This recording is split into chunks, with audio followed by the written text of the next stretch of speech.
Então, vamos voltar. Você tem sua Bíblia aí? Eu quero motivá-lo a fazer uso da sua Bíblia. Nós vamos para Êxodo 20. É justamente esse o texto base que nós temos usado, justamente depois da 40ª, não, nós já estamos na 53ª, a pergunta número 53 do nosso breve catecismo. E apenas para fazer uma retrospectiva rápida, esses mandamentos, os mandamentos do Decálogo, ele é a resposta daquilo que nós vimos trabalhando, por exemplo, na pergunta número 43, 44, ou melhor, um bocadinho antes, não é? Quando se fala da lei moral, né? Então, apenas para retroceder, para revisar, a lei moral, ela foi dada por Deus, de acordo com a sua soberania, misericórdia, né, para que nós possamos aprender a amar a Deus e amar o semelhante. Né? Basicamente, a pergunta número 42 do nosso breve catecismo, se você tem aí o breve catecismo,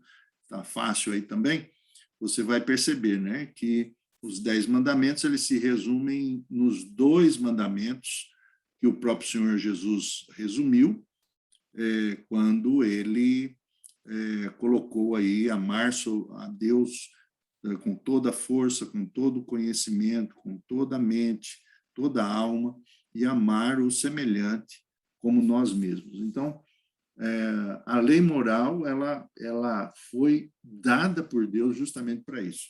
Então, nós começamos a trabalhar o primeiro mandamento, que fala diretamente sobre a exclusividade de Deus, né? Não terás outros deuses diante de mim. O primeiro mandamento também, ele enfatiza que o desvio desta exclusividade, ela pode gerar idolatria, né? Depois, então, o segundo mandamento, o Senhor vai mandar que nós não façamos imagem de escultura a fim de adorarmos essas imagens de esculturas ou imagens esculpidas, como nós temos em outras versões. O segundo mandamento nos fala sobre a questão do culto, não é? Da adoração, a quem adorar e como adorar, não é? Talvez, é claro que cada item que nós vamos conversando, cada item ele abre um leque enorme de temas e subtemas. Então, vale a pena aqui, se vocês têm alguma dúvida, alguma colocação que pode ser lembrada, vale a pena a gente trabalhar aí juntos, certo?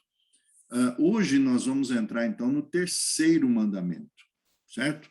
Então, o terceiro mandamento ele está registrado basicamente no versículo 7 de Êxodo 20, ok? Então, eu vou convidar aí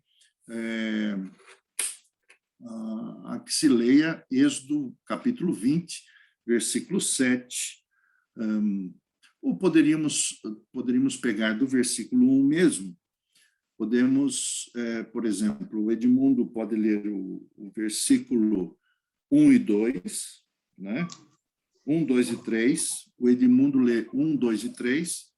A Vânia pode ler o 4, versículo 4, de Êxodo 20, certo? A Iracema pode ler... E a Iracema pode ler o versículo 7. Então,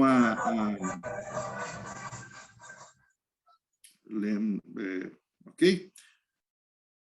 A Vânia, o 4, Raquel, 5, Iracema pode ler o 6 e o 7, tá bem?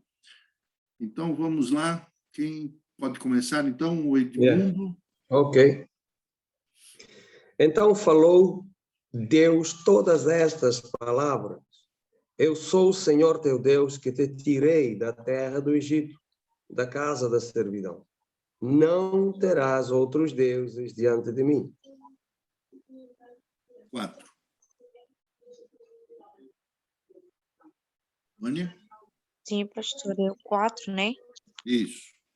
Não faças para ti imagens, esculturas. Não faças para ti imagens esculpidas representando o que há no céu, na terra e nas águas debaixo da terra. Versículo 5. Não te inclines diante de nenhuma imagem, nem lhes preste culto, porque eu, o Senhor, teu Deus, não tolero que tenham outros deuses, e castigo a maldade daqueles que me ofendem até a 3ª e a 4ª geração.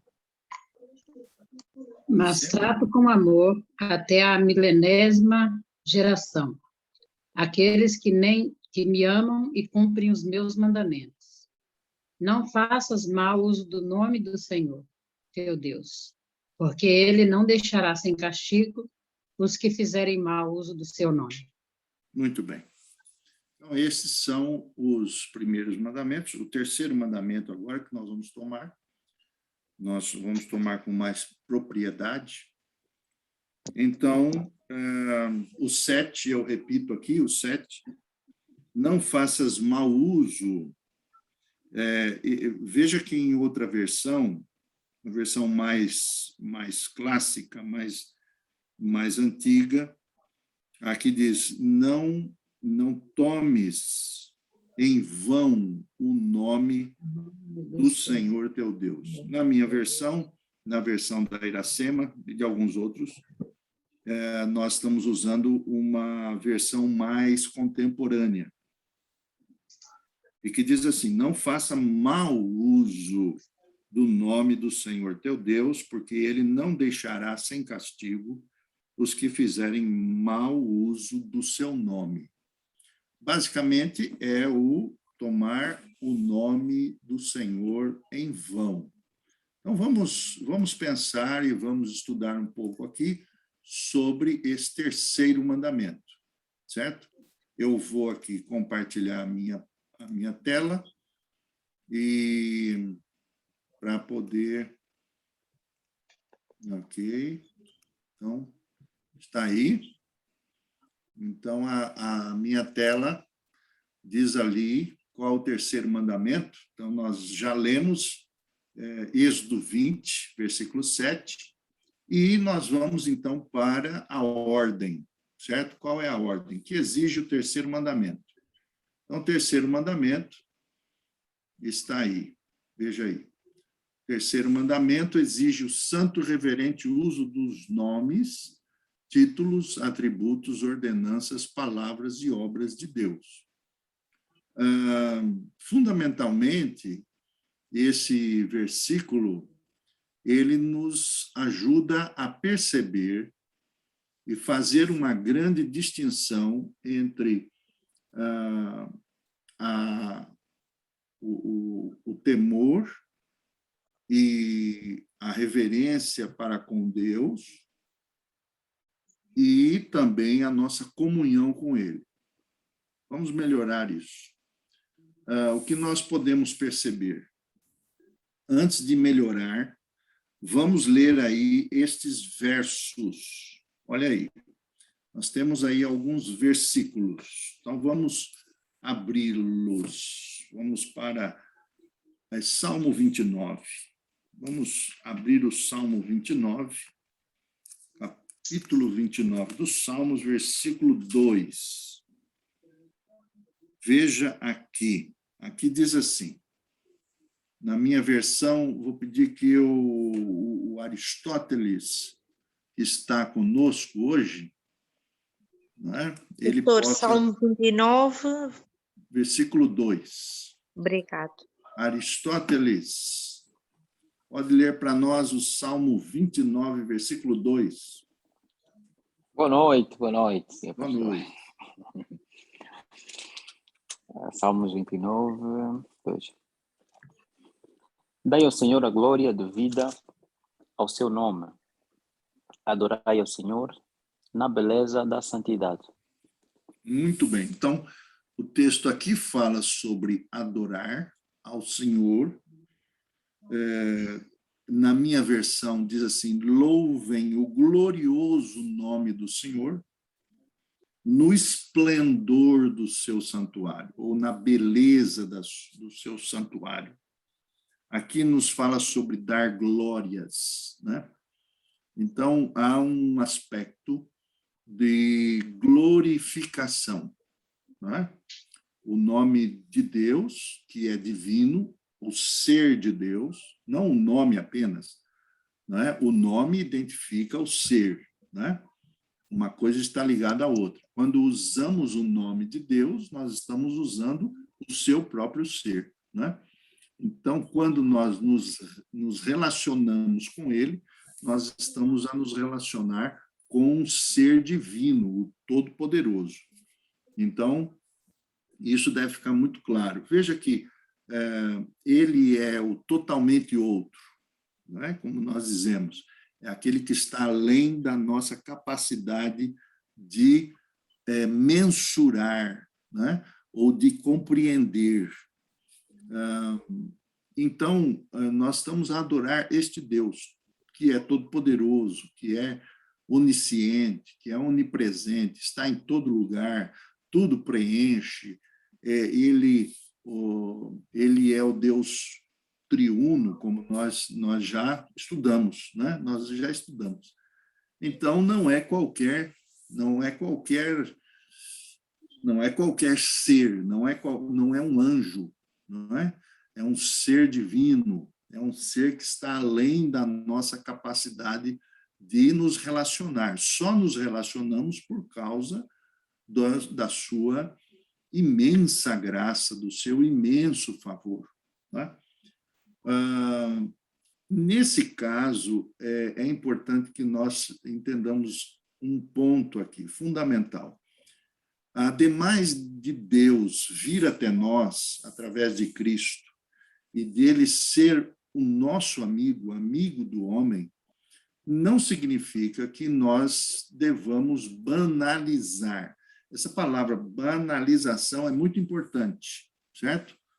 É muito importante, até porque nós estamos a viver um tempo onde o nome de Deus, ou o ser de Deus, ele está banalizado, né?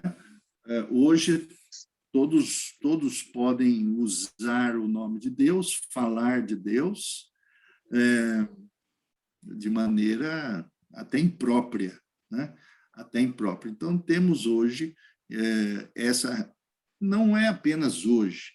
Nós vivemos isso desde que o homem procurou a Deus, buscou a Deus, a partir de Enoque, né? Enoque invocou o nome do Senhor. Essa palavra banalização nos traz outra palavra importante, que é familiarização. Quando nós nos familiarizamos muito com Deus, ou com, vamos dizer, como nós estamos tão envolvidos a falar de Deus, ou a pensar em Deus, ou a fazer as coisas, né? A vida, né? Nós usamos qualquer palavra, nós colocamos Deus no meio, né?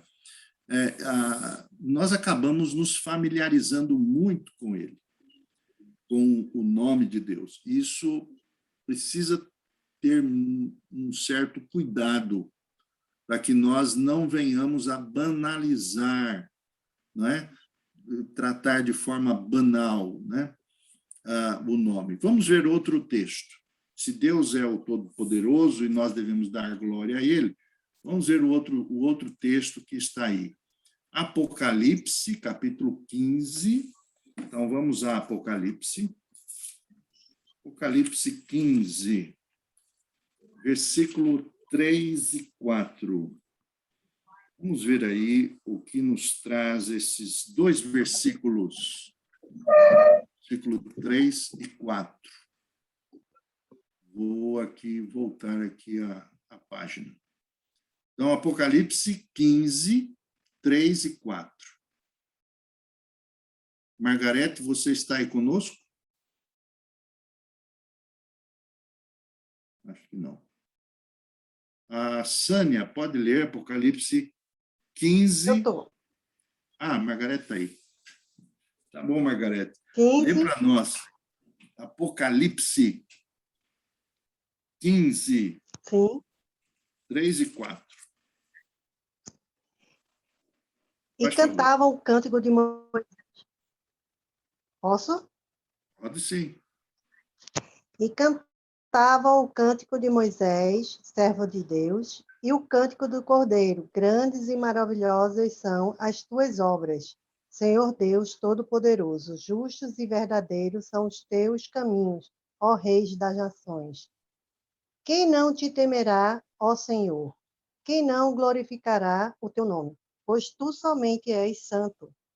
Todas as nações virão à tua presença e te adorarão, pois os teus atos de justiça se tornarão manifestos.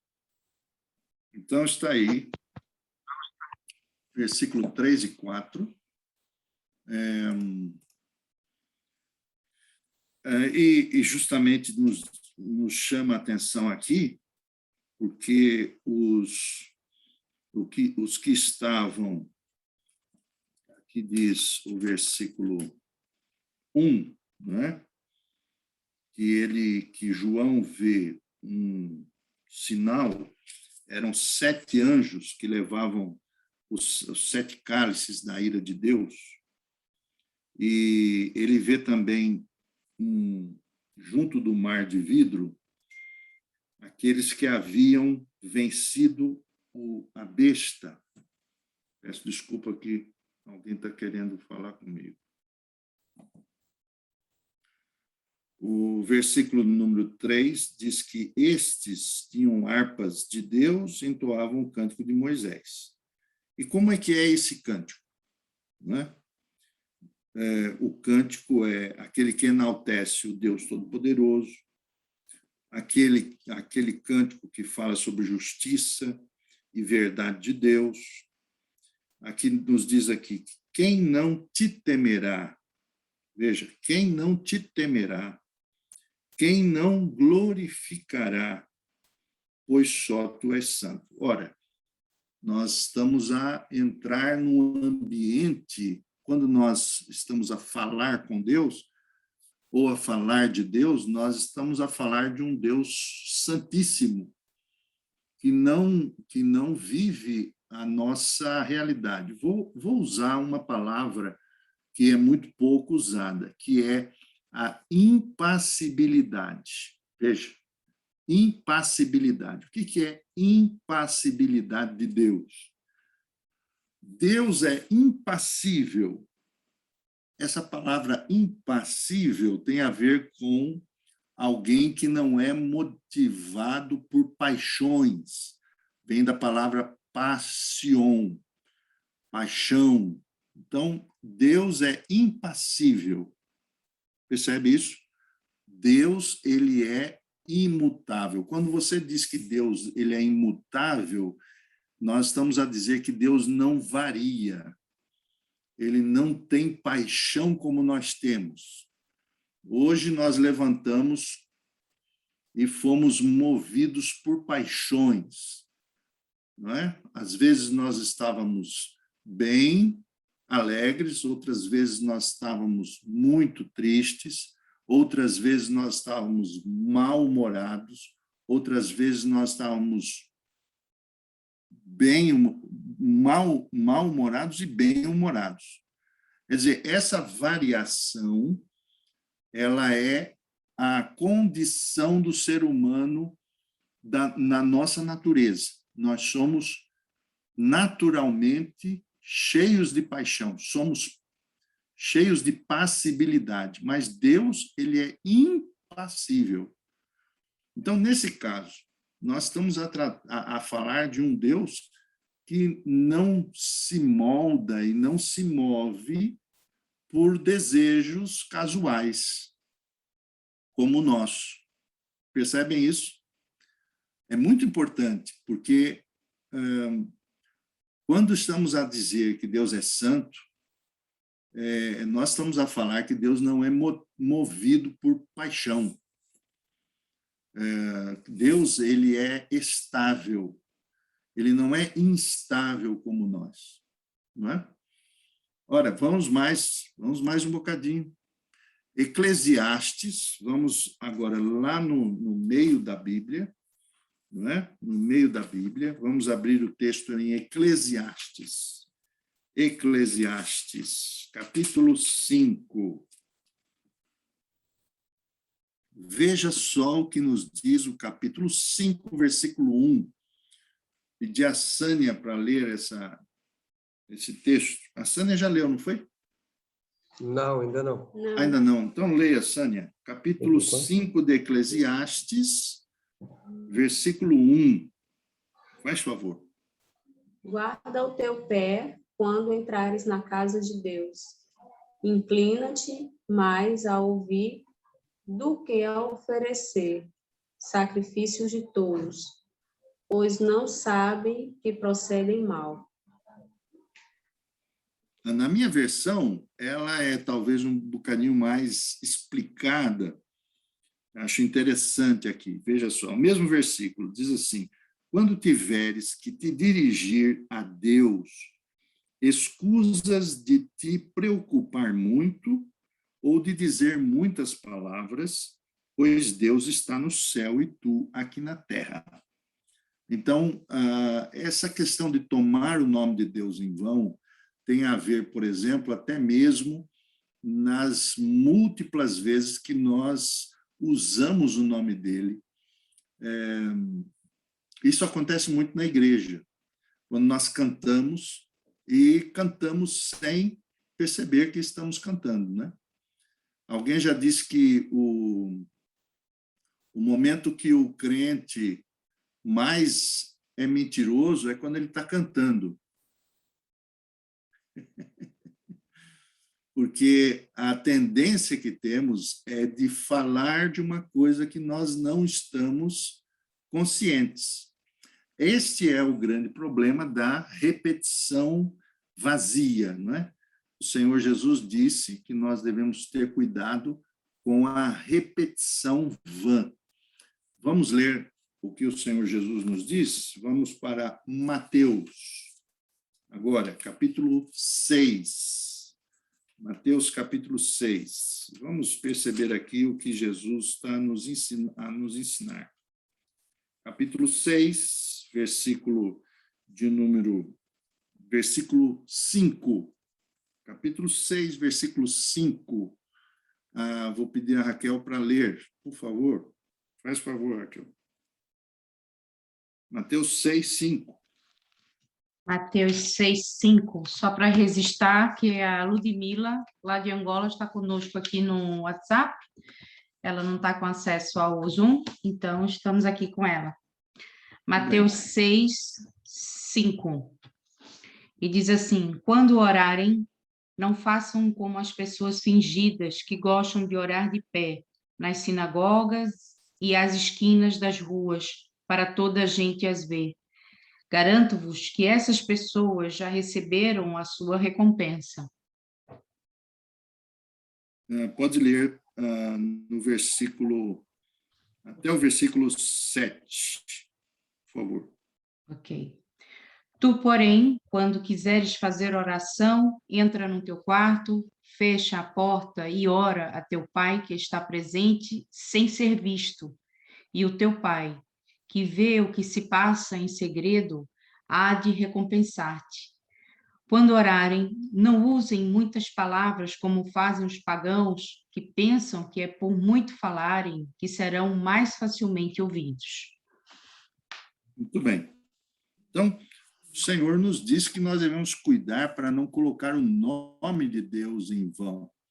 Colocar o nome de Deus em vão tem a ver com, não apenas quando falamos dele, ou falamos de maneira impetuosa, ou de maneira abrupta, não é?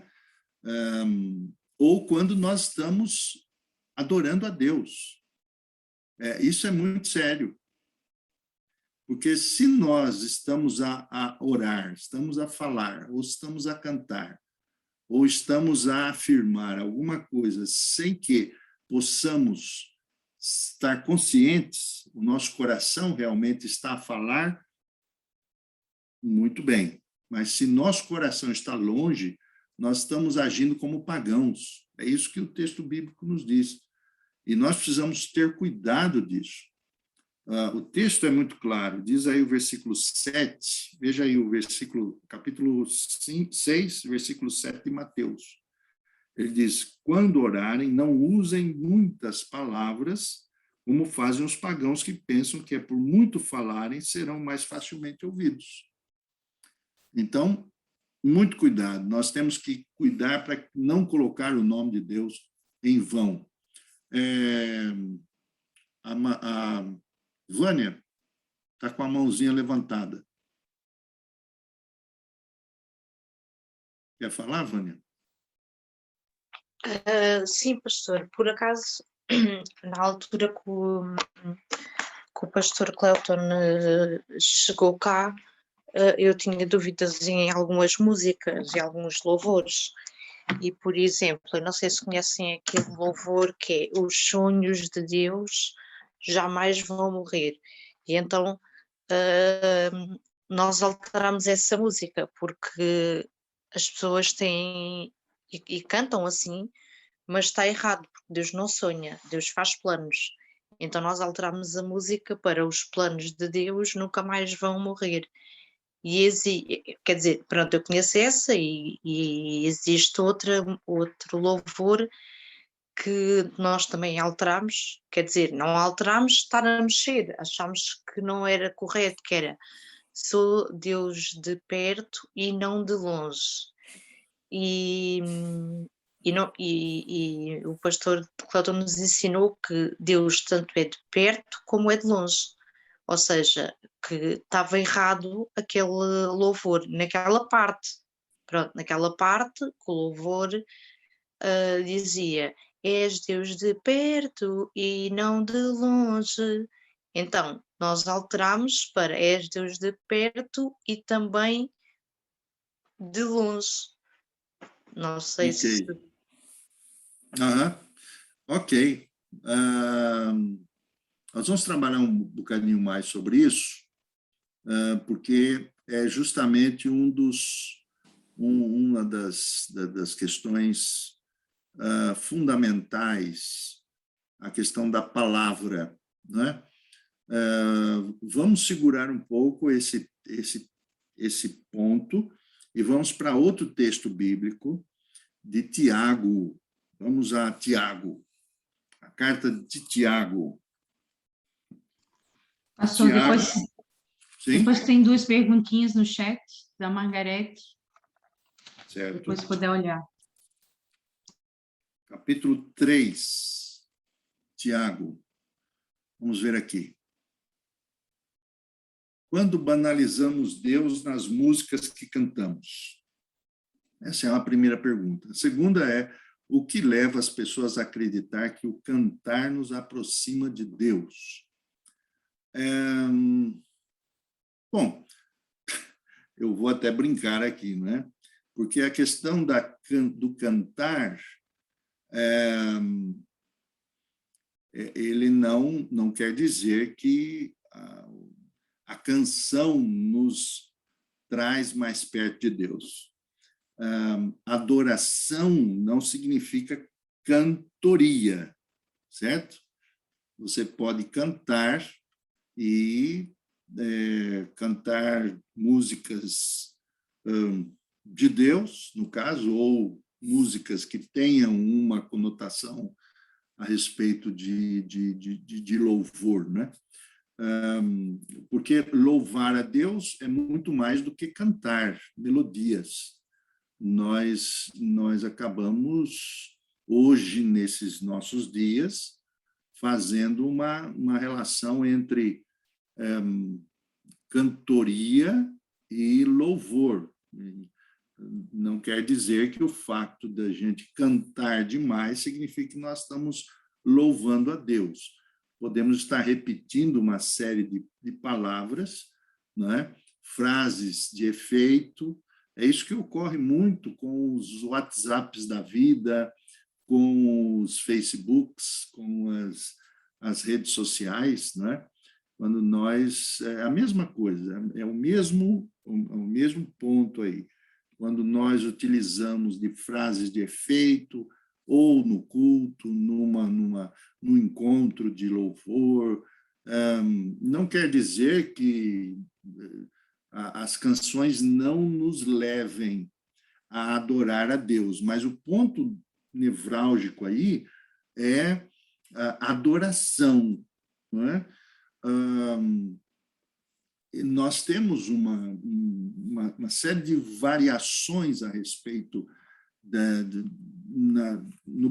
tanto no Antigo Testamento quanto no Novo Testamento, nós temos uma série de variações aí com respeito à questão de músicas, quando, na verdade, nós percebemos uma forma, nós damos muito mais valor à forma do que à essência, né?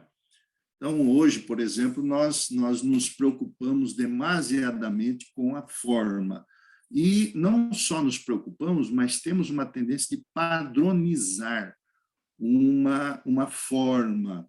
E aí está o nosso erro, porque os judeus também tinham uma padronização, uma forma padronizada, e que quem não entrasse ou quem não se adaptasse naquela forma, seja forma de adoração, forma de louvor ou forma de oração, não é? Era considerado incapaz de adorar a Deus. Então, adoração acaba por ser um grande problema para nós em termos de forma, porque nós damos muito mais valor à essência, à forma do que à essência. E tudo está na maneira ou nós achamos, por exemplo, que basicamente a adoração está em falar, quando a adoração não está em falar. A fala é apenas um caminho, é uma ferramenta que nós utilizamos para que nós mesmos compreendamos que estamos adorando a Deus. Porque Deus não precisa da tua fala nem da minha fala. Deus não precisa de fonemas para ser adorado por nós. Deus precisa, sim, do coração. Então, é no coração que reside tudo. Agora, as palavras que usamos, elas existem para nós, percebe? Para nós, porque nós não precisamos falar, senão o mudo jamais ia adorar a Deus, né? O mudo jamais iria adorar a Deus.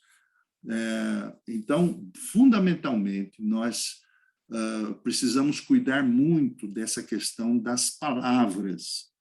Palavras, elas podem carregar grandes significados, mas as palavras também podem ser vazias.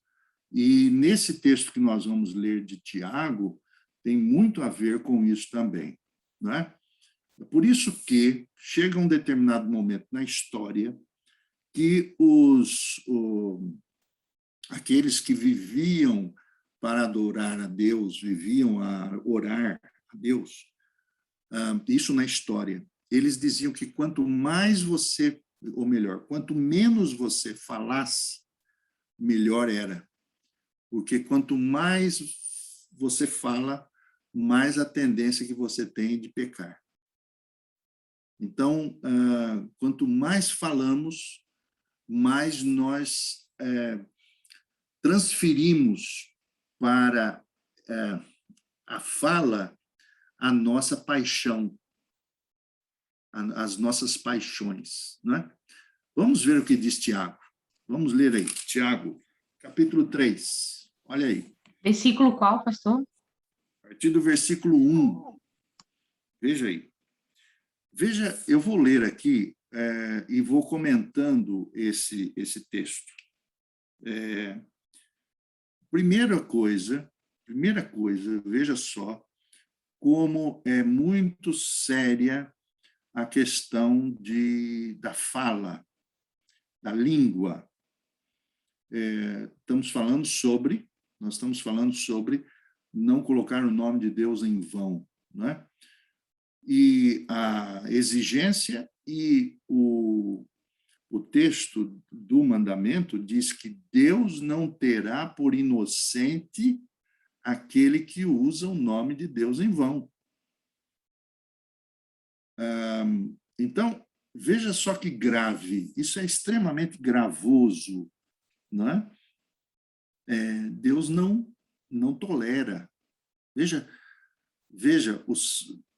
Deus não tolera. Isso tem que ficar muito claro para nós, não é? Deus não tolera que nós utilizemos do seu nome de maneira indevida e de maneira vazia, não é? E então vamos lá. Veja isso a começar de quem? A começar de quem? A começar daqueles que ensinam. Veja o versículo 1, diz assim: meus irmãos, são poucos os que devem ser mestres. Saibam que nós, os que ensinamos, teremos um julgamento mais rigoroso. Na versão do Edmundo, lê para nós aí a sua versão. Faz favor. Ok. Meus irmãos, não vos torneis muitos de vós mestres, sabendo que havemos de receber maior juízo. Muito bem, muito obrigado. Então, sobre aqueles que ensinam,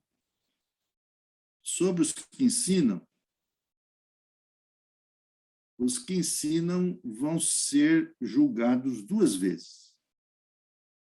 Então, é melhor não ensinar. Você quer passar pelo juízo de Deus, não ensine. Hoje há tanta gente querendo ensinar a respeito de Deus. Sabe por que eu digo isso, irmãos? Porque eu sei bem o que pesa sobre mim. Eu quero chamar a sua atenção para dois dons que Deus dá,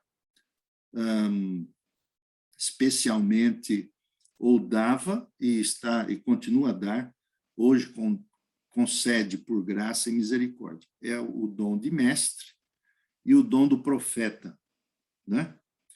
Eu não sei se você já pensou um pouco sobre esses 2 dons, mas vamos olhar um pouco o profeta do Antigo Testamento. Quando Deus chamava o profeta do Antigo Testamento e dizia, profeta, vai lá e fala em meu nome.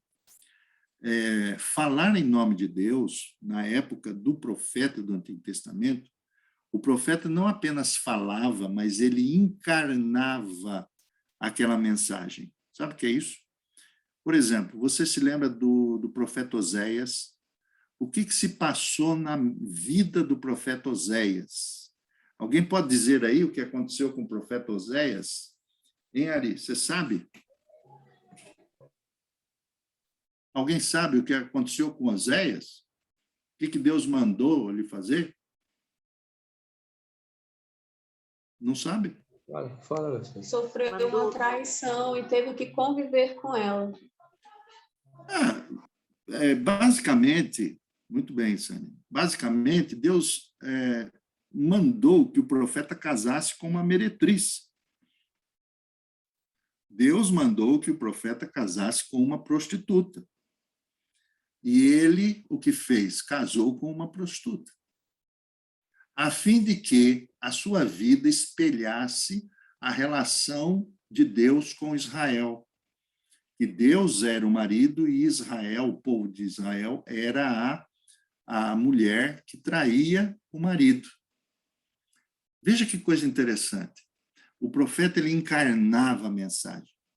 E o mestre, ele deve encarnar, mas a probabilidade dele desviar-se é muito maior. Por isso, ele pode ser um famoso hipócrita. Uma pessoa que ensina, por exemplo, os fariseus. Se lembram dos fariseus? Os fariseus ensinavam, mas eles não praticavam.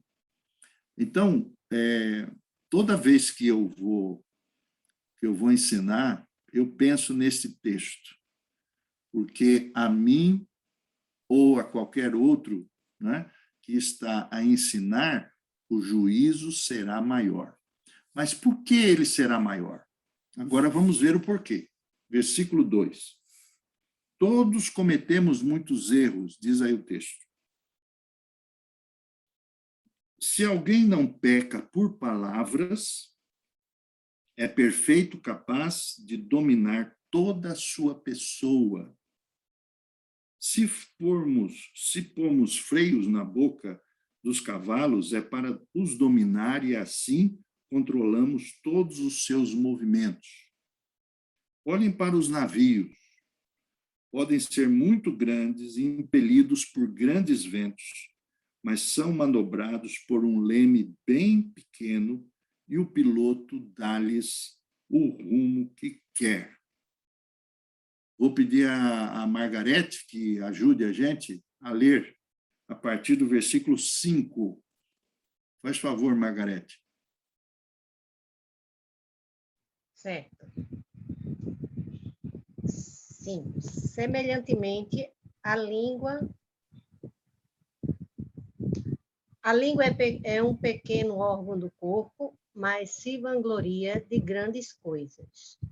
Veja como um grande bosque é incendiado por uma simples fagulha.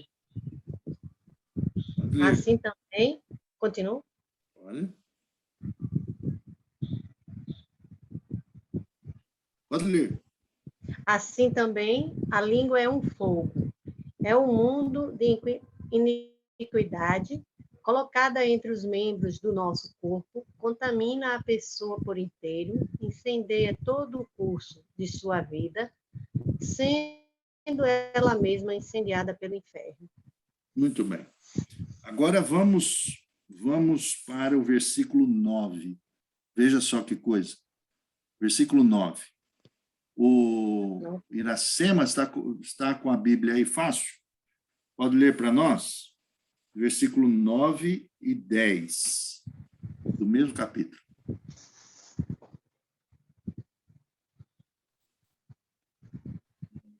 Pastor, desculpa, mas eu estou tentando baixar uma Bíblia no outro telemóvel, porque eu tenho a Bíblia nesse telemóvel.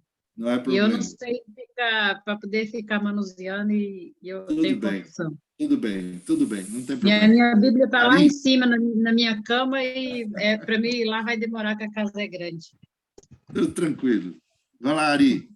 Leia aí o versículo para nós, 9 e 10. Com ela bendizemos a Deus e Pai, e com ela amaldiçoamos os homens, feitos à semelhança de Deus. De uma mesma boca procede bênção e maldição. Meus irmãos, não convém que isso se faça assim. Pode ler até o final aí, do 11 e 12. Porventura, deita alguma fonte de um mesmo manancial água doce e água amargosa? Meus irmãos, pode também a figueira produzir azeitonas ou a videira figos? Assim, tampouco pode uma fonte dar água salgada e doce. Muito bem. Então, nós percebemos uma coisa assim muito clara para o apóstolo Tiago. Ele está a dizer que é impossível, veja, é impossível que de uma mesma fonte possa deitar água doce e água salgada. Veja como nós somos tendentes a pensar que, porque Deus é amor, é misericórdia, então a gente se perde nas nossas palavras e Deus vai aceitando qualquer coisinha. A maneira, não a maneira, mas a essência é muito mais importante do que as palavras, mas as palavras elas devem carregar uma semântica, um significado, é aquilo que fala o nosso coração. O Senhor Jesus já disse isso também. Vocês se lembram? Quando o Senhor Jesus disse? Se lembram de Mateus? Vamos a Mateus. Vamos ao Evangelho de Mateus. Vamos ver aqui o que o Senhor nos diz. Em Mateus, capítulo 15. Vamos a Mateus 15, versículo 10. Veja aqui como é também levada ou questionada o fato que os fariseus, homens, mestres da lei, eles levavam muito a sério usos e costumes. E um dos usos e costumes que foi padronizado como uma forma consagrada era comer, mas antes teria que comer com as mãos limpas. Porque na consciência, na padronização de uma espiritualidade, eles entendiam que se um judeu comesse com as mãos sujas, iria contaminar o coração. E por isso eles tinham que lavar as mãos, porque as mãos puras, então o alimento agradecido, então haveria de ingerir-se alguma coisa que iria beneficiar não só o corpo, mas também a alma. Jesus vai ser questionado porque os seus discípulos vão comer com as mãos sujas. E veja só qual é a questão aqui. O versículo 10, capítulo 15 de Mateus, versículo 10, Jesus chama a multidão a atenção e vai dizer o quê?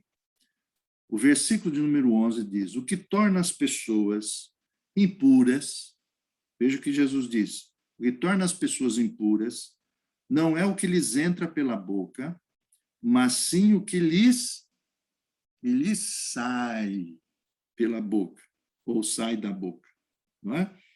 Então, versículo 18, perceba aí. Sânia, pode ler o 18, 19 e até o 20. Faz favor, Sânia. Lê para nós. 18, 19 e 20. 18, 19 e 20. Mas o que sai da boca procede do coração, e é isso que contamina o homem. Pois do coração procedem maus pensamentos, assassínio, adultério, prostituição, furto, falso testemunho, blasfêmia. São estas coisas que contaminam o homem, mas comer sem lavar as mãos não contamina o homem. Muito bem. Então, fundamentalmente, o que nós estamos a tratar aqui é sobre a questão de colocar o nome de Deus em vão. E de onde, então, sai a nossa contaminação? Nós lemos aí Tiago dizendo que nós temos... É impossível que de uma mesma fonte jorre uma água doce e uma água salgada. Nós percebemos que com a nossa língua nós bendizemos a Deus, mas o que nós fazemos com os homens? nós amaldiçoamos os homens, né? Vimos aqui que Jesus agora define a questão de onde sai a nossa contaminação, né? A nossa impureza, que é justamente o nosso coração.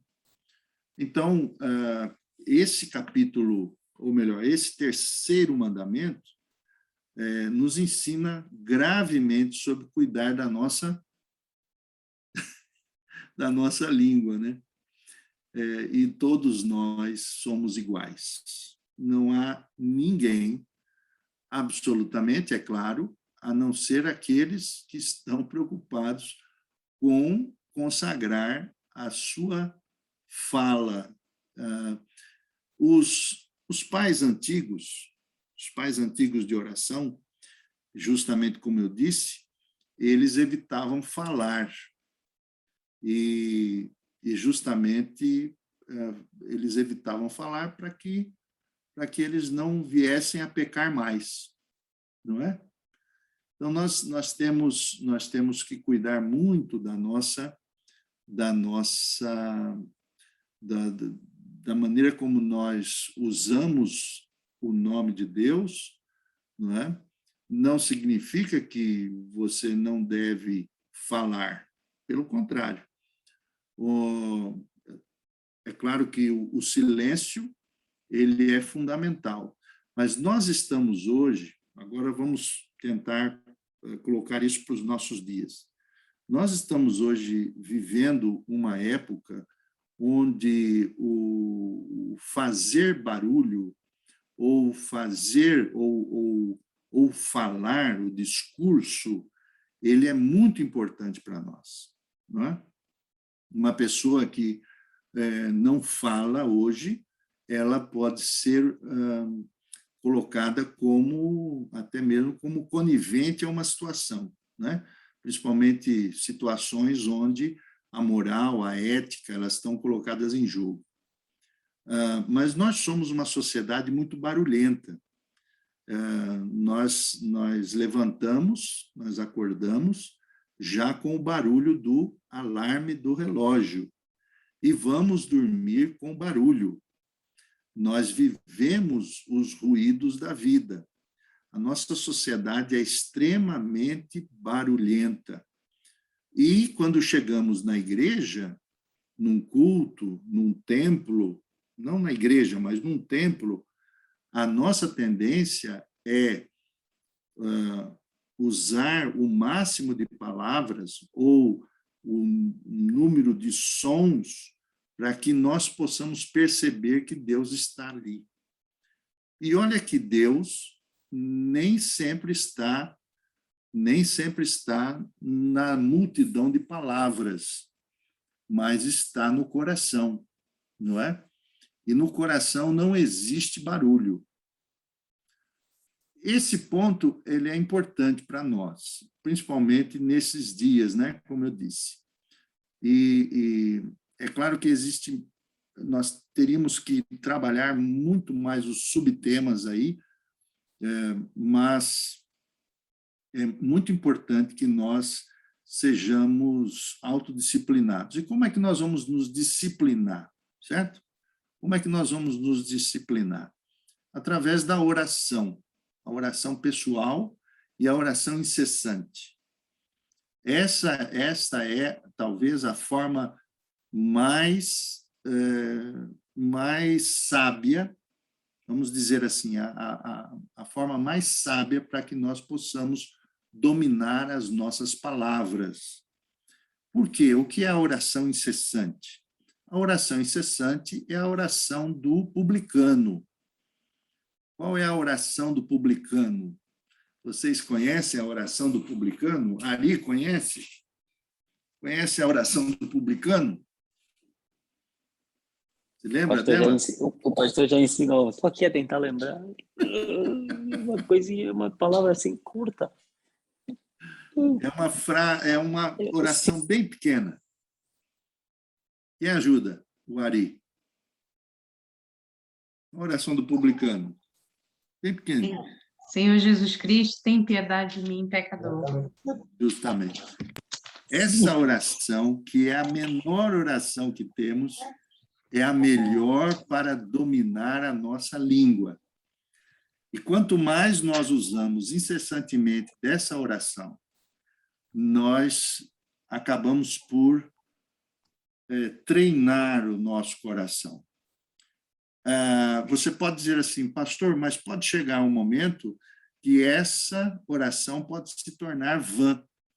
E eu digo que pode sim, mas cabe a você conscientizar-se disso e cuidar para que a sua oração realmente seja uma oração que não seja repetida vãmente. Você diz assim, mas repetir a oração, ela é um problema? Pode ser um problema. Como também ler a Bíblia pode ser um problema. Por exemplo, quantas vezes você já orou o Pai Nosso e esteve consciente que orou o Pai Nosso? Ou quantas vezes você leu o Salmo 23 e estava consciente do que estava realmente acontecendo naquele momento? Ou quantas vezes você cantou e você estava realmente cantando conscientemente? Ou quantas vezes você disse amém, ou glória a Deus, na igreja, ou na igreja não, no templo, né? E você estava consciente de que aquilo realmente era verdadeiro do seu coração. Então, nós precisamos cuidar muito com respeito a isso. Eu me lembro, por exemplo, que quando eu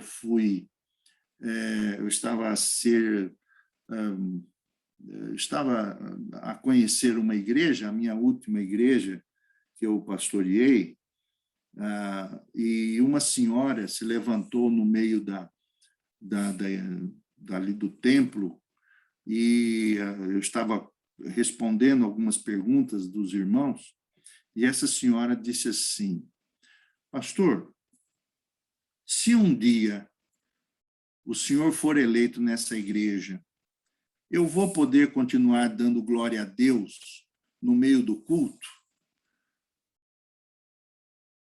Vocês entenderam a pergunta dela? Eu disse, a irmã pode continuar dando glória a Deus a começar do seu coração. Por quê? Eu queria chamar a atenção dela que o fato dela dar glória a Deus podia ser uma grande bênção para ela, mas podia também ser uma grande maldição, se não começasse pelo coração. Né?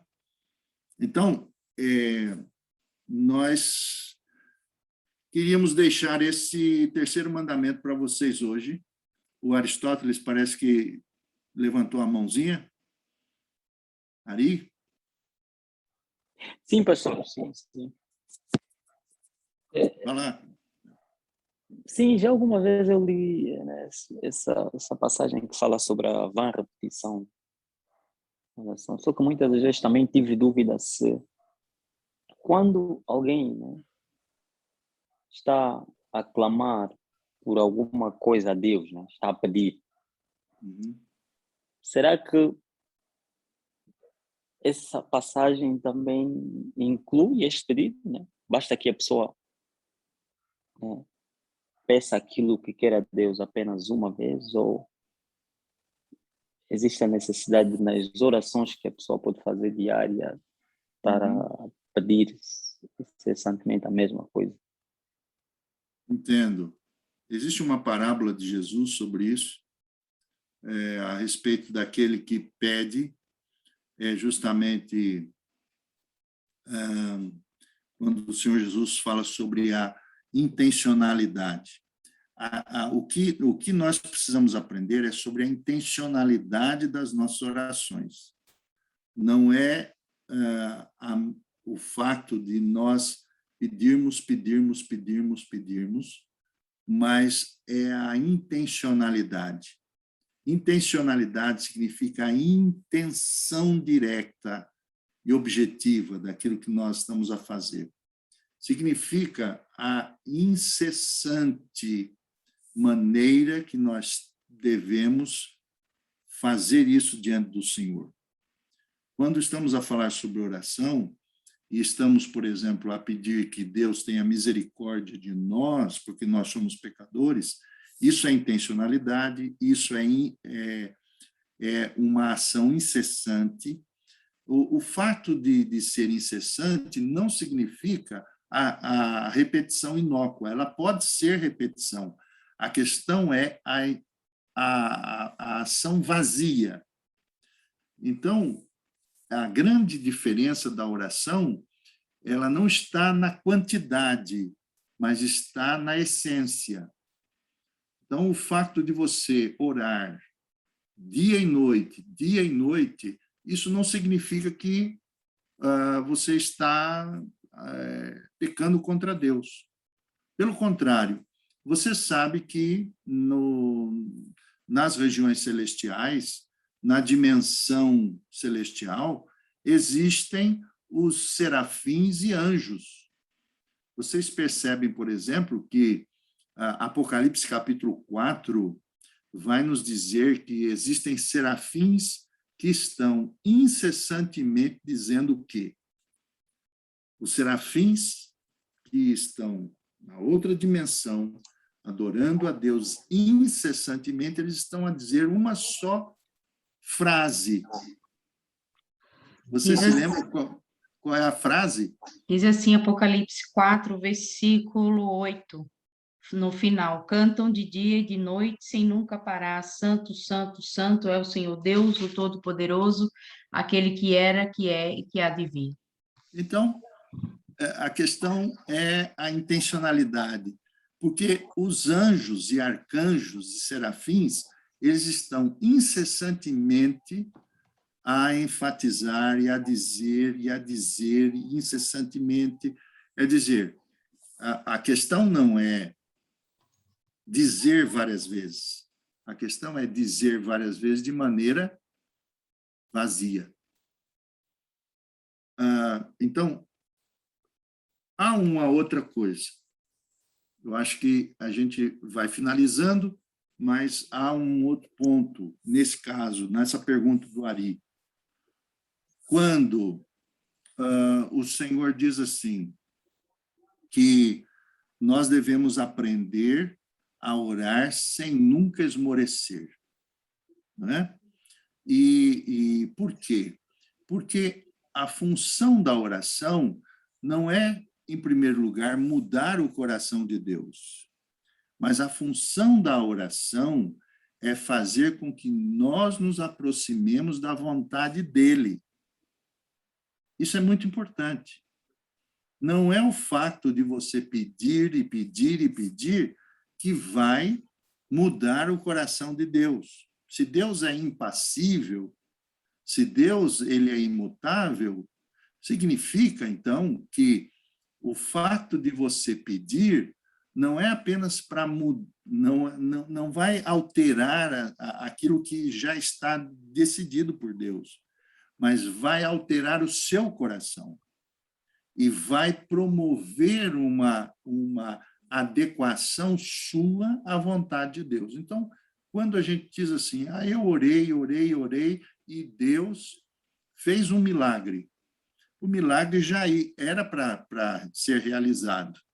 A questão é que o seu coração não havia sido disposto ainda a procurar este milagre.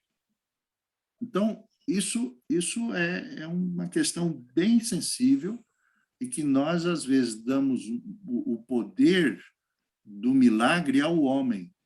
Não é? Quando acontece, por exemplo, uma situação complicadíssima, nós pedimos a todos para orar, não é? Como se a multidão das orações fosse mudar a vontade de Deus.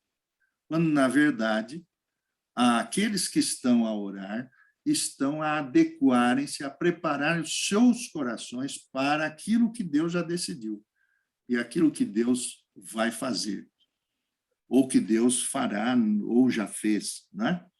Aqui, para nós, para a nossa realidade. Então, esse aspecto ele é importante. E não significa o fato de você orar incessantemente que você vai descaracterizar essa ação divina. O que descaracteriza-nos é tomar o nome de Deus em vão, pelas múltiplas maneiras, né? Ok, então... Pastor, Oi, fala aí, Décimo. eu já havia feito esse mesmo estudo, o senhor sabe que eu sou presbiteriana também, já de muitos anos, e já estudei esse mesmo estudo no Brasil. Foi foi assim, um virar de página na minha vida, porque, em primeiro lugar, eu sou uma pessoa que eu não sei cantar, eu não sei, aí eu achava que eu não sabia louvar, porque eu não sei cantar, eu sou desafinada, e eu via todo mundo cantando muito bonito na igreja, eu ficava muito triste, porque eu achava que eu não louvava, porque eu não sabia cantar. E nesse estudo feito com o pastor do Brasil, eu descobri que a gente louva com o coração e não é com a boca. Isso mesmo. Porque a Bíblia diz que é para louvar com o corpo, com a alma, com o coração, né? E cantar é só um detalhe. É muito bonito, Então, cantar e tocar é muito bonito, mas é só um detalhe. E abriu o meu coração assim de uma forma que hoje também orar, que nem o senhor estava falando. E uma coisa também que eu acho interessante é que Deus conhece tanto o nosso coração que ele conhecia o coração de Judas e sabia que ele ia trair, né? Então, não adianta a pessoa cantar, não adianta a pessoa dar glória a Deus, não adianta a pessoa gritar, não adianta levantar o pé do chão, porque, na verdade, é lá no coração que o Senhor sabe, lá no nosso íntimo, no mais profundo do nosso ser é que Ele conhece, porque a Ele ninguém engana, né? E eu fiquei muito feliz quando eu descobri que quando eu fechava o olho, quando as pessoas estavam cantando e louvavam, eu também estava louvando a Deus. Ah, sim, é isso mesmo. E essa palavra hoje, eu estou aqui mexendo no meu telemóvel, tentando baixar uma Bíblia, mas eu estou muito ligada na palavra, porque ela é muito importante mesmo. Eu já havia feito esse estudo no Brasil e ele veio me trazer, assim, bastante coisa, e foi um estudo que me ajudou muito a entender o que é a vontade de Deus nas nossas vidas, né? E eu não costumo muito, eu às vezes não sou uma pessoa de me trancar no quarto e ficar lá orando, mas eu oro incessantemente, porque eu sei que Ele escuta as minhas orações, eu tenho certeza disso. E uma questão também que eu uso muito na minha vida e tem dado muito certo, é, em vez de pedir, agradecer. Sim, claro. Nós devemos... É claro que não dá para a gente fazer tudo hoje, mas a gente precisava, depois, nós vamos mais para frente, vamos perceber aqui as várias experiências de vida e de fé. É claro que nós somos um grupo essencialmente lusófono, né? Nós temos brasileiros, cabo-verdianos, angolanos. Existe aqui a Helenise, que eu não percebi quem é a Helenise. Nós temos a Helenise. Olá, Helenise. Boa noite, boa noite. Boa noite. Boa noite a todos. Eu entrei um bocadinho tarde. Sim. Mas o convite que me fez foi o Aristóteles. Ah, o Aristóteles. Sim, eu já havia participado uma vez. Era ele que tinha convidado. Olha, o Ari, ele convida, se ele puder, ele convida até o presidente de Angola. Não, isso é verdade. Louvado seja Deus. Isso é verdade. Então, que bom, viu, Helenise? Helenise é de Luanda? Sim, sou de Luanda. Olha, tem uma também de Luanda, que é a Ludmila, que está aqui conosco.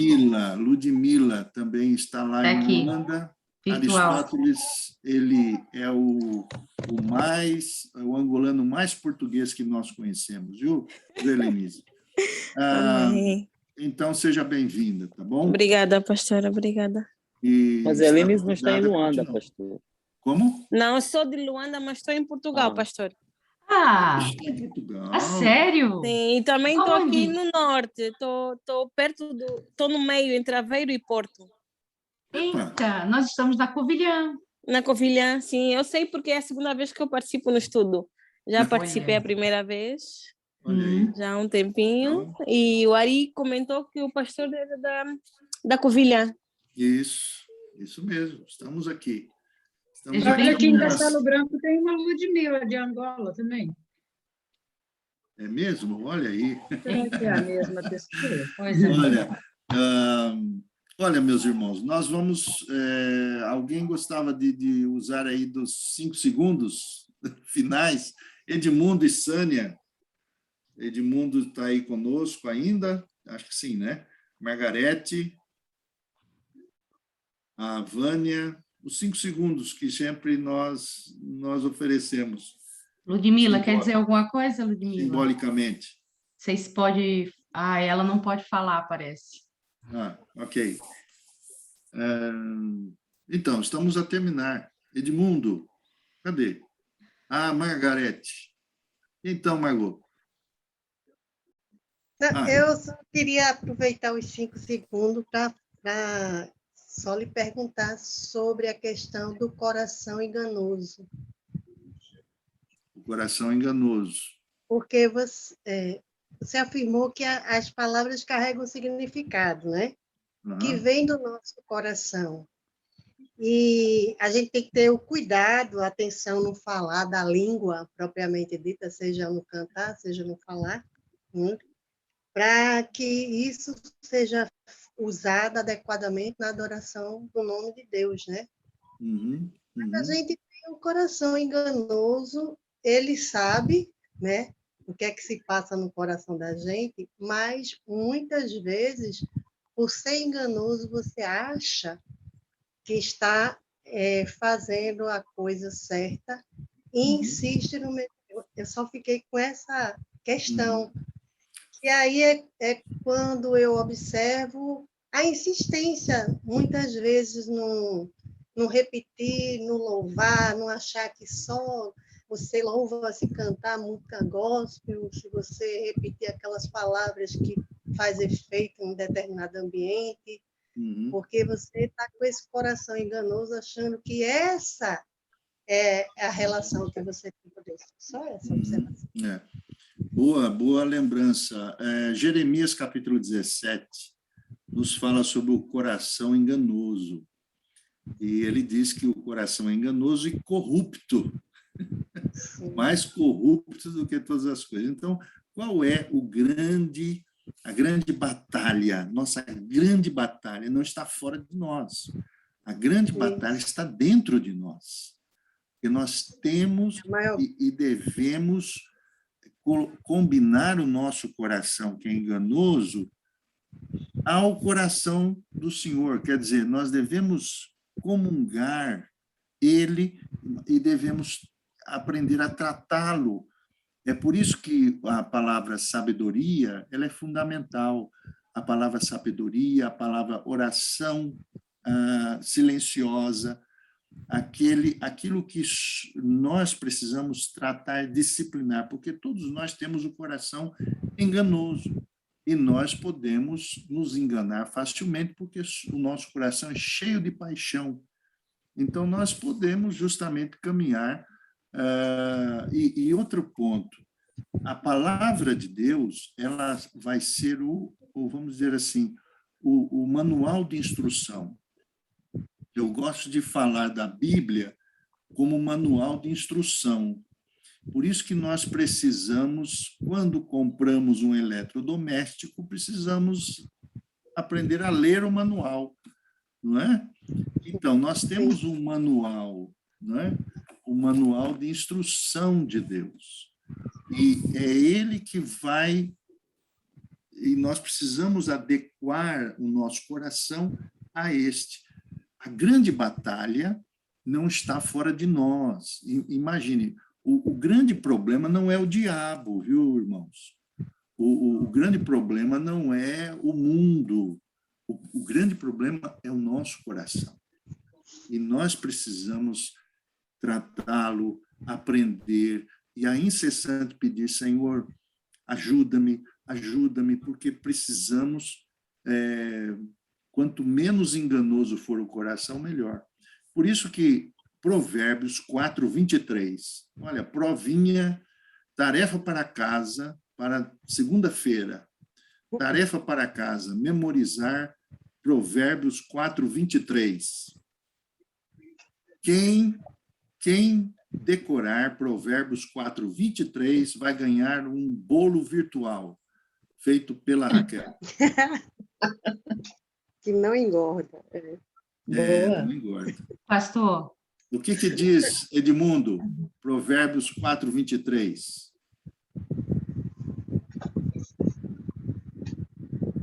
Edmundo vai ler. Tem que abrir o... Abra o... Isso aqui já está decorado, pastor. Sobre tudo o que se deve guardar, guarda o teu coração, porque dela procedem as saídas da vida. Isso mesmo. Na outra versão diz, porque dele procedem as fontes da vida. Fontes também. Não é? Sobre tudo que deve guardar, guarda o teu coração. Não é? Porque dele procedem as fontes da vida. Ai, precisamos. Grande batalha. Quando Paulo disse assim, combati o bom combate, né? Ele estava para morrer, ele disse, combati o bom combate. Sabe qual foi o combate que ele tinha? O seu coração. Não é? Minha gente. É aquilo que ele falou, as coisas que eu quero fazer, isso não faço. E aquilo que eu não quero, isso faço. Esse foi o combate dele, exato. Muito bem. Esse foi o grande combate. pastor. Sim. Eu levantei a mão que a Ludmila tem uma pergunta. Então, Ludi? Vamos ouvi-la. Oi, Ludi. Consegue me ouvir? Vou colocar um bocadinho mais alto. Se você puder falar um bocadinho mais alto, a gente agradece.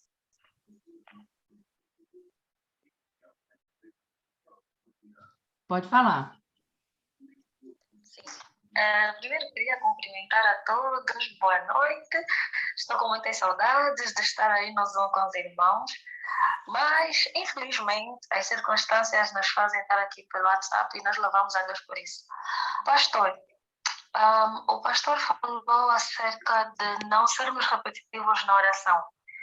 E eu gostaria que o pastor me desse uma explicação quanto a Lucas 18, onde fala da parábola da viúva persistente, que nos diz que nós devemos ser insistentes na oração. Como a gente poderia fazer uma comparação de usar várias repetições na oração e sermos persistentes quando alguma coisa, sendo que a gente não pode ser repetitivo? Não sei se o pastor conseguiu entender a minha pergunta. Sim. Ela é meio parecida com a pergunta do Ari, há pouco tempo atrás. A minha rede falhou e eu não ouvi. Ok. Justamente, eu estava a dizer que a ênfase aí da parábola de Jesus não é tanto a quantidade, senão que a intencionalidade, a perseverança. Então, esse ponto é importante. Nós devemos sempre orar e orar sem deixar nos esmorecer. Isso é uma luta pessoal. Isso é uma luta pessoal que todos nós temos, né? E uma coisa é verdade, nós sempre precisamos orar intencionalmente, mas sempre conscientes da vontade de Deus. É o que João vai nos dizer em 1 João, capítulo 4. Ele vai dizer que as orações que, quando feitas, nós sabemos que Deus nos ouve quando elas estão dentro da vontade do Senhor. Quer dizer, em primeiro lugar, precisamos domesticar, vou falar essa palavra, vou usar essa palavra, domesticar o nosso coração, certo? Porque o nosso coração não é domesticável. E, além disso, nós nessa domesticação, nós temos que submetê-lo. E através da oração e através justamente dessa ênfase, da insistência da oração. Não significa pelo fato de nós falarmos, insistirmos, que Deus nos vai ouvir. O que é importante é que Ele vai tratar o nosso coração para nos adequar à sua vontade. Então, se o Senhor vai fazer um milagre, se Deus não vai fazer um milagre, Ele vai nos adequar a essa ação dele, não é? Deus nunca diz não às orações e Deus nunca diz sim, mas Deus também diz espere. Então, essa palavra também é importante. Quando ele diz espere, não é? Por quê? Porque ele está a trabalhar em nós a questão do tempo. Nós queremos tudo para ontem, não é? E nós achamos que Deus, assim como nós acionamos o interruptor e queremos a lâmpada acesa, nós também queremos que Deus seja assim conosco. E isso nada mais é do que vivemos um cristianismo muito humanista. Colocamos no centro da nossa vida não Deus, sim a nossa vida. Nós somos os mais importantes. Deus é aquele que está sempre aqui, disponível, né, para nós usarmos quando precisamos. O nosso mundo cristão hoje é muito nessa base. É a base do utilitarismo. Nós vivemos cremos num Deus utilitário. Quando nós estamos angustiados, nós o buscamos. Quando estamos bem, nós o esquecemos. Não é? É isso que acontece. Na maioria das vezes é isso que acontece. Então... Pastor, deixa eu passar uma experiência, porque eu acho que eu sou a mais velha de nós aqui reunidos. Ah, é? E já Olha, acho que não, hein? Eu já tenho 61 anos. Olha aí. E eu acho que eu já vivi já apanhei muito e posso passar para a Ludmila uma boa experiência de saber se a gente insiste ou não em buscar Deus. Existe uma maneira muito fácil da gente descobrir a vontade de Deus. Se o seu coração estiver calmo, tranquilo e sereno, é porque Deus está trabalhando. E você descansa, porque enquanto você não haja enquanto você estiver ansioso. Porque quando você está ansioso, é o seu coração que está falando, não é a vontade de Deus. Porque o coração é enganoso. Mas ele também, quando ele está dentro da vontade de Deus, eu já fiz grandes porcarias na minha vida, por achar que Deus estava trabalhando, até um casamento, que achando que era a vontade de Deus, e não era a minha vontade. Quebrei a cara, mas muito feio mesmo, mas agradeço a Deus, porque eu aprendi com isso. Então... Eu aprendi a descobrir o que é realmente a vontade de Deus. Hoje em dia, eu sei esperar a vontade de Deus tranquila, sabe? É aquela coisa boa que dá paz. Nesse caso, a gente tem que ser igual a alentejano, né? É assim, Vânia? A Vânia já foi. É pensar até para falar. Então, o alentejano é assim, não é? Mas, Calma. meus irmãos, nós estamos fechando o nosso tempo, já temos mais de 1h30 aqui com vocês. Eu quero agradecer, não é? Hoje nós vamos terminar com uma oração de gratidão pela vida da Raquel, está completando hoje mais um ano de vida. Amanhã... Não vai dizer os anos, hein? Senão, mas tal. São só 18. Né? Mas podemos cantar parabéns para ela, lá. Podemos. Então, temos amanhã, quem faz aniversário é o Edmundo, né? Edmundo está fazendo aí seus 25 anos, né? E no dia 18, a Sânia está fazendo também seus 15 anos, né? Então, nós vamos... Tem alguém mais que Aniversaria fez esse ano? Ou esse tem mês? aniversário essa semana? Acho que não, né? Ari, você não ficou mais velho? Não, só ano que vem. Só ano que vem. Tá bem, minha gente. Então, nós vamos orar, né? Dar graças a Deus também pela Helenise, Iracema, a Margarete, a Vânia, que já foi embora, a Ludmila, o Ari, o Edmundo, a Sânia. Nós vamos agradecer a Deus, tá bom? O Ari vai orar para nós, né? Viu, Ari? Vamos orar? O Ari vai orar, dar graças pelos irmãos e também por todos nós que estamos aqui hoje.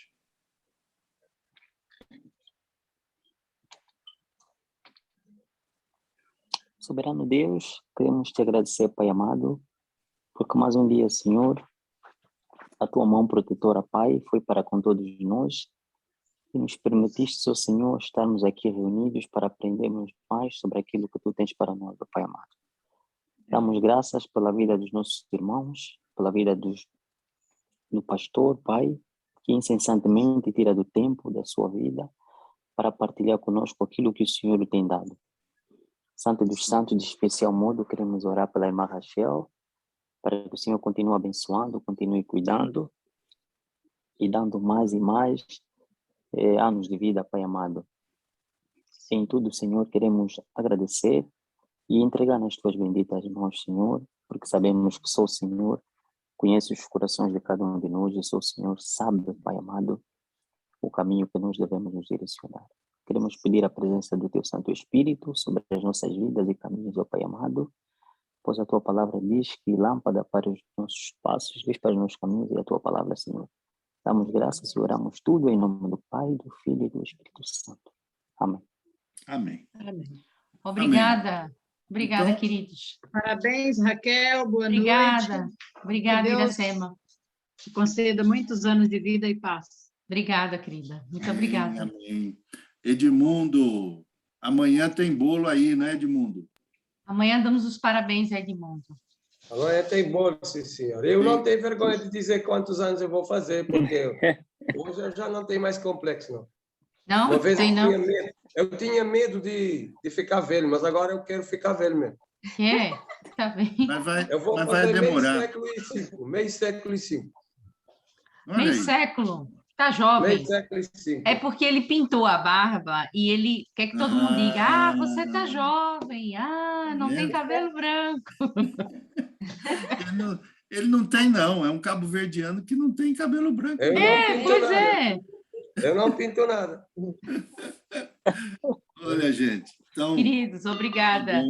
Obrigada, Ludi, pela sua participação. Está reconectando aqui. Eu acho que está em falha lá. Um abraço, um beijo para todos. Boa noite, Deus abençoe. Boa noite, Deus abençoe.